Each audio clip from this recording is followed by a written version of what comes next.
Queridos hermanos, en nuestro Señor Jesucristo, celebramos Pentecostés. Celebramos la fiesta del amor. Pero el día de hoy quisiera que esta definición de amor todavía nos llegue a nosotros de una forma más entendible. Voy a utilizar 3 palabras con las cuales al final entenderemos que el amor también se puede traducir en una palabrita que quisiera que ustedes se lleven en este día especialmente. Esa palabrita la voy a dejar para el final. ¿Cuáles son las 3 primeras? La primera es pecado. La segunda es hablar. Y la tercera es escuchar. Pecado, hablar y escuchar. Digo esto porque con estas palabras al final vamos a traducir de una forma más neumatológica. Esta palabra significa del Espíritu Santo, ¿no? Vamos a traducir todavía más específicamente qué es esta fiesta del amor. Comencemos con el pecado. Miren qué interesante.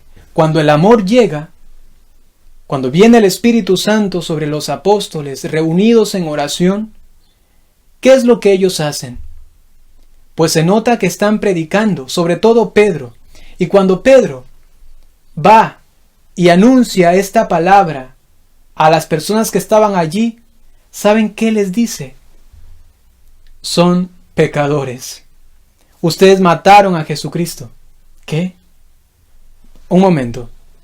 El Espíritu Santo llega a los apóstoles, en este caso primordialmente a Pedro, y Pedro con ese amor de Dios va y comienza a decirles son pecadores. Eso nos resultaría a nuestra susceptibilidad amorosa un poco extraño, ¿no? ¿Cómo es esto? Cuando yo amo a alguien, a veces más bien como que quiero a acomodar un poquito el mal que ha hecho, quiero como taparlo, por ahí ocultarlo, ¿no? Pero el Espíritu Santo, que es amor, nos demuestra hoy en Pentecostés que este Espíritu Santo, entre las maravillas que hace, sobre todo iniciales, es acusarnos del pecado. Ay, Padre Byron, usted nos está hablando del amor y ya de nuevo regresa al tema del pecado. Es que es importantísimo, queridos hermanos. ¿Sabes por qué? Por lo siguiente. Cuando una persona es acusada por el Espíritu Santo de que es pecadora, esta persona tiene la capacidad de derrumbar sus muros contrarios al amor. Esta persona es capaz de por fin quitar aquello que estorbaba para que el Espíritu Santo, que es amor, actúe de verdad. Y no nos vayamos tan lejos. Miremos en la relación de la familia. ¿Qué pasa cuando en la pareja no se acepta que uno ha cometido un pecado? No se acepta el error. ¿Qué sucede? El esposo, después de haberle insultado a la esposa, o la esposa después de haberle dicho palabras muy hirientes al esposo, les da cargo de conciencia a ambos, pero no son capaces de retractarse. Algunos dicen, yo primero aquí me muero antes de retractarme de lo que dije o lo que hice. Aun cuando la persona sabe que estaba mal. Yo de gana dije eso. Oh, eso le hirió bastante. La vi que le salía una lágrima. Uy, de gana dije eso. Le hice recordar eso que me hizo antes. Y en la familia, cuando se acusan de pecados, pero no el Espíritu Santo el que acusa, sino ellos, la esposa o el esposo. También con los niños a veces pasa esto, ¿no? No hay realmente un efecto de cambio, sino que más bien ¿qué pasa cuando se acusan? Se quedan encerrados en sí mismos. Le dije algo muy fuerte, pero no soy capaz de ir y decirle, ¿sabes qué? Tenías razón. ¿Sabes qué? Perdóname por lo que hice. El Espíritu Santo acusa de tal manera que produce un cambio. Es lo que pasó con Pedro. Anunció a todos, les dijo que son pecadores y que por su culpa murió Jesucristo. ¿Y qué sucedió? Se fueron allí regañadientes, se fueron ahí mal encarados, se fueron de allí insultando a Pedro. No, miles de personas se convirtieron. ¡Qué cosa tan interesante! Cuando el Espíritu de amor viene, nos acusa del pecado y nosotros ahora sí le seguimos libremente, le seguimos con todo corazón. ¡Qué maravilloso! Es que es como si tuviésemos una espina metida ahí en el pie. Y cuando caminamos, cojeamos. Pero a veces decimos, estoy bien, no pasa nada, no pasa nada, ¿no? Pero no puedes caminar correctamente. El Espíritu Santo viene y te acusa y te dice, allí tienes eso, sácatelo. Y Él, con su amor y con su fuerza, con su poder y con su fuego, viene, saca, cauteriza, sana. Y entonces puedes no solamente caminar, sino correr, saltar, brincar. Algo así ocurre también en la familia. Cuando el Espíritu del Santo de amor llega realmente, acusa. Y cuando acusa, mueve a cambio. Entonces, ¿cómo se da esto en la práctica en la familia, en la pareja sobre todo? Pues se da que ya no le acusa a la una persona a la otra, sino que sienten que el Espíritu Santo mismo les acusa interiormente. Y esto me lleva a decirle al otro, ¿sabes qué, mijita? Perdóname. ¿Sabes qué, mijo? Hice mal eso. Me retracto. Esto es tan necesario. Cuando uno reconoce el pecado, comienza el camino de humildad, de debilidad. ¿Cuánto hace falta esto en la familia? Porque cuando va a hablar el esposo, se presenta como el demasiado fuerte, duro, como una piedra. Cuando va a hablar la esposa, tiene que también reafinar bien su voz, sacar por allí pecho y también para hablar las cosas. La mujer fijándose en el tonito del esposo, ¿no? El tonito, ¿en qué manera me lo dice?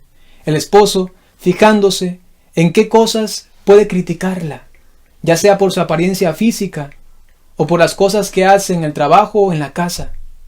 Tan exigente. Pero siempre esta acusación se da hacia afuera y viene el Espíritu y nos dice, hey, no, ahora tú mismo, hacia adentro. Y cuando ocurre esto, viene la humildad y entonces produce esto por fin, un pedir perdón, como les ocurrió a estos que fueron los primeros evangelizados por el Espíritu Santo a través de San Pedro. Primera palabra, pecado. Miren qué hermoso. Ya solo con esto podríamos terminar esta homilía. Pero aún nos quedan dos cosas más. Hablar.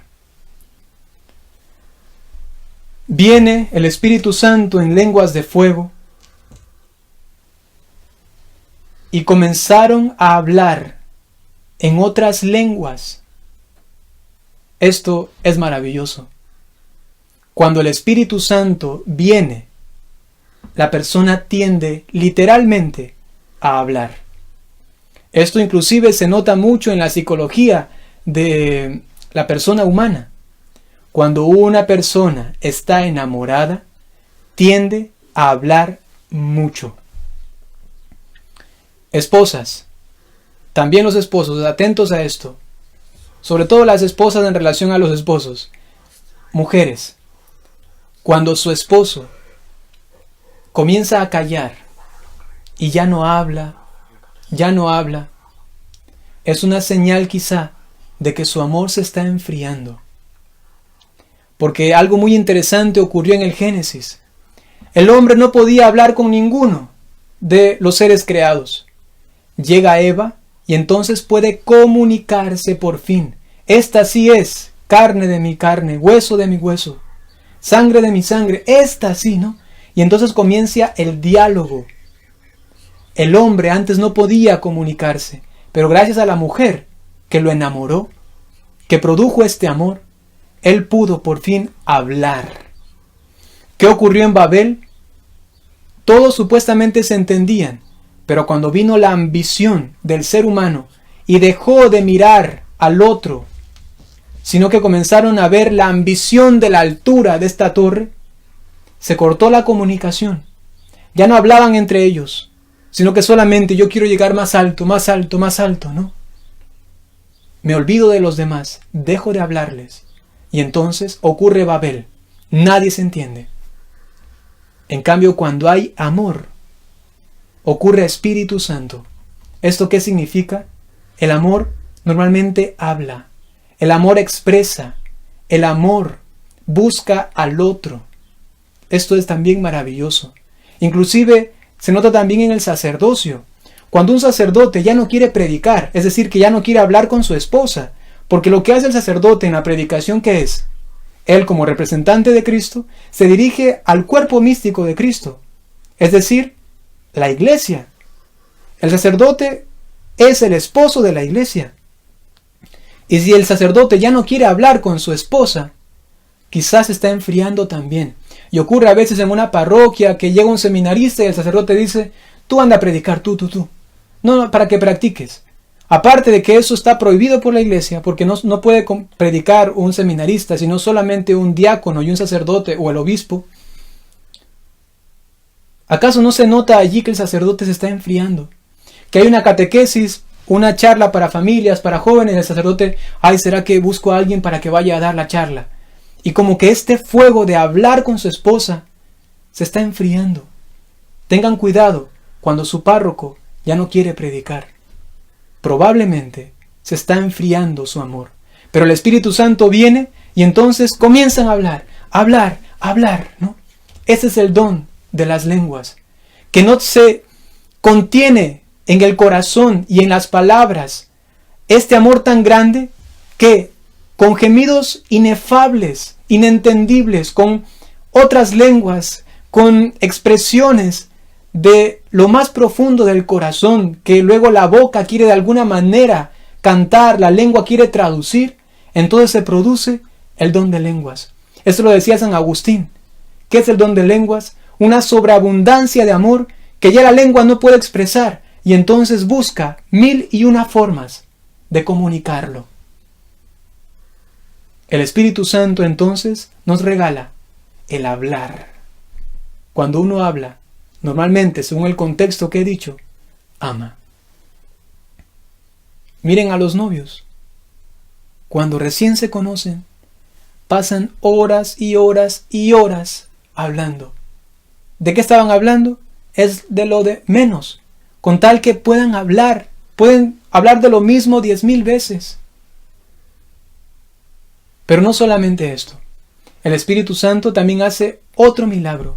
No solamente nos enseña a hablar, sino que nos enseña a escuchar. A veces en este relato de Pentecostés nos fijamos en el don de lenguas y nos fijamos que los apóstoles hablaban muchas lenguas y hasta ahí llegó Pentecostés. Espera un momento. ¿Te diste cuenta del otro milagro? ¿Te diste cuenta del segundo milagro de Pentecostés? ¿Cuál fue? No solamente los apóstoles hablaban en otras lenguas, sino que las otras personas, y aquí va el milagro, podían entenderles. Aquí no es solamente un milagro de hablar en muchas lenguas, porque ¿de qué serviría hablar en muchas lenguas si nadie me entiende? ¿Entiendes?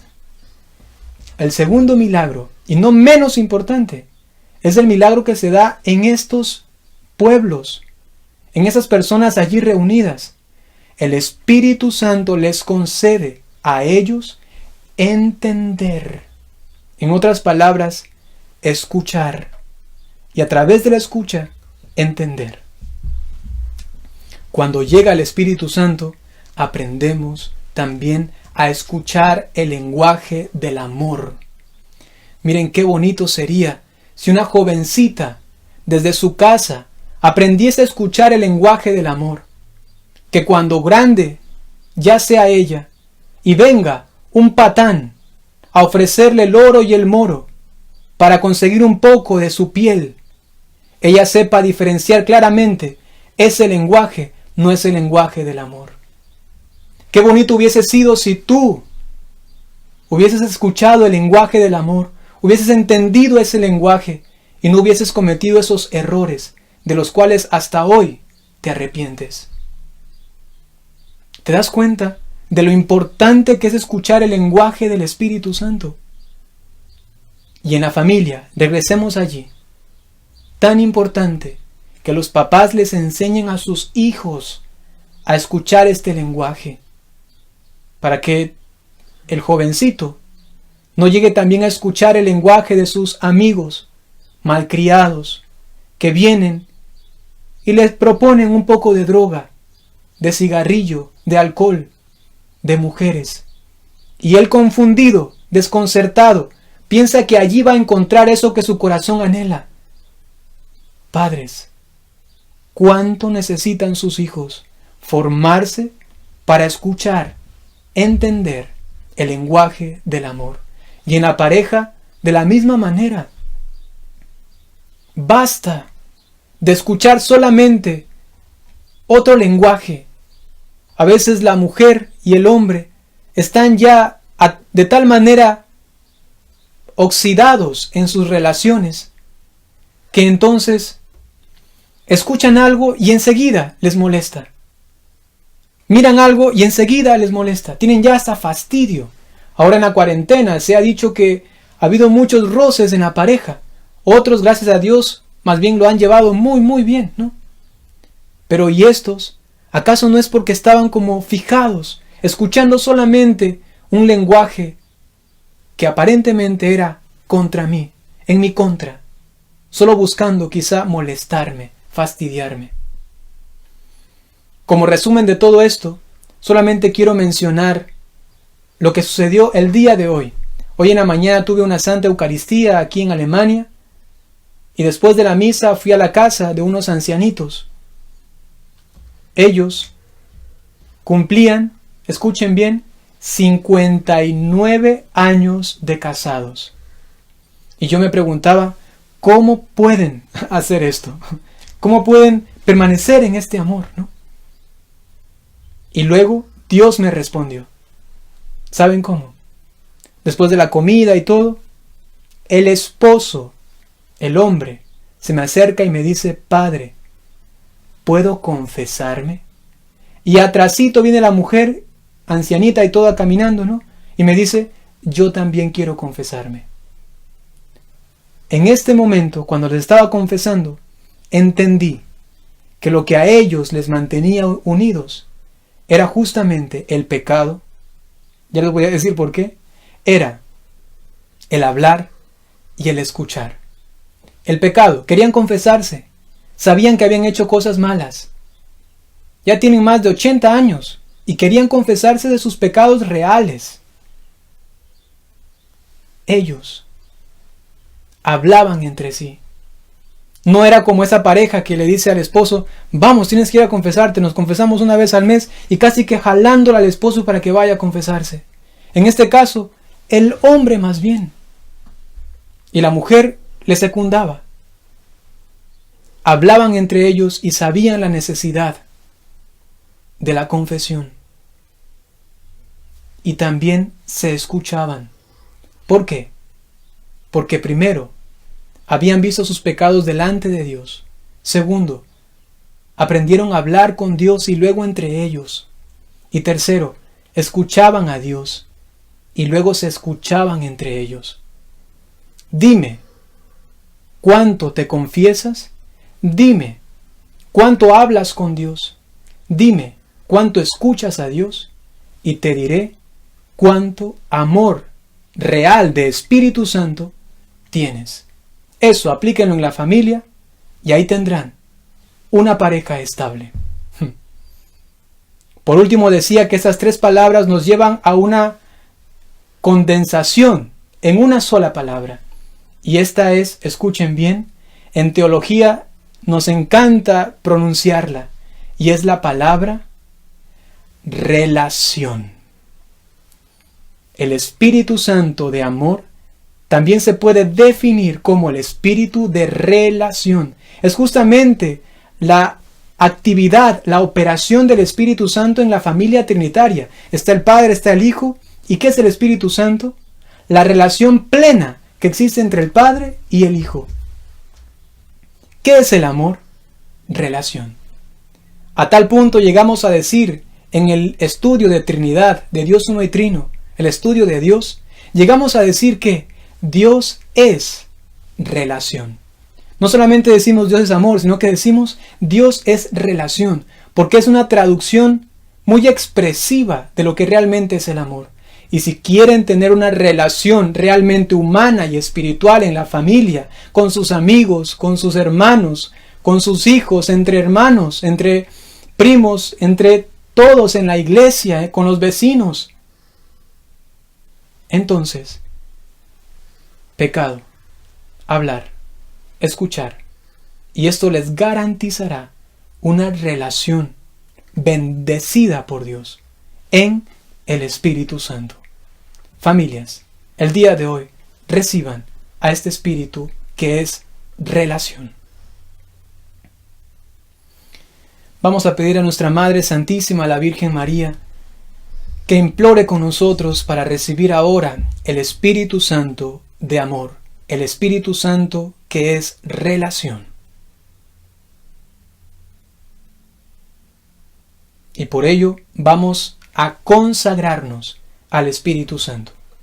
Hacemos un minutito de silencio y como familia relacionada, como iglesia relacionada en comunión, vamos a implorar esta venida del Espíritu consagrándonos a Él. Hacemos un minutito de silencio y después, mirando aquí, dirigiéndonos a esta imagen que nos recuerda la acción del Espíritu Santo, nos consagraremos en comunidad a Él.